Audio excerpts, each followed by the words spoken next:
Je suis Peggy Cabot, médiatrice culturelle et scientifique au sein du Muséum d'histoire naturelle de Toulouse et je suis en charge plus particulièrement du public en situation de handicap visuel.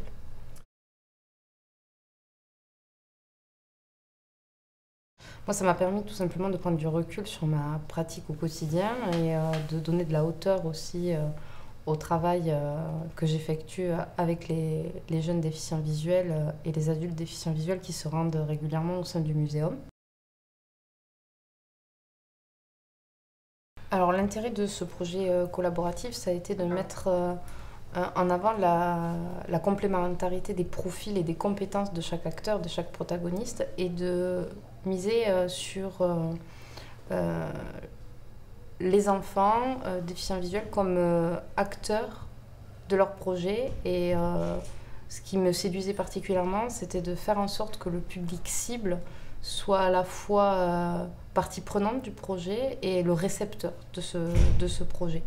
Ce qui a été particulièrement enthousiasmant, c'est également toute l'énergie qui a été déployée au sein de l'établissement, du Muséum d'histoire naturelle, avec ce soutien de la part de l'ensemble des équipes du muséum et des services du muséum, aussi bien des services juridiques que des services conservation, du service médiation, du service bibliothèque, de tous les services que j'oublie et que je ne nomme pas particulièrement, mais qui ont fortement contribué voilà, à la réussite de ce projet. Alors, on a toujours des attentes quand on débute un projet et ce projet coparticipatif a bouleversé justement ces attentes.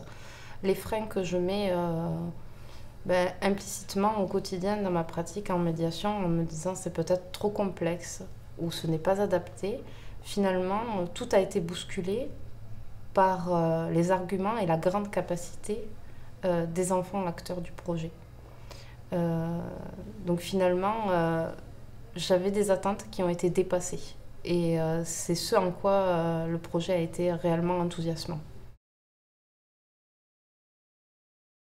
Alors, si je devais utiliser réellement uniquement 3 mots, c'est très complexe comme exercice, mais je dirais transversalité, complémentarité, pluridisciplinarité.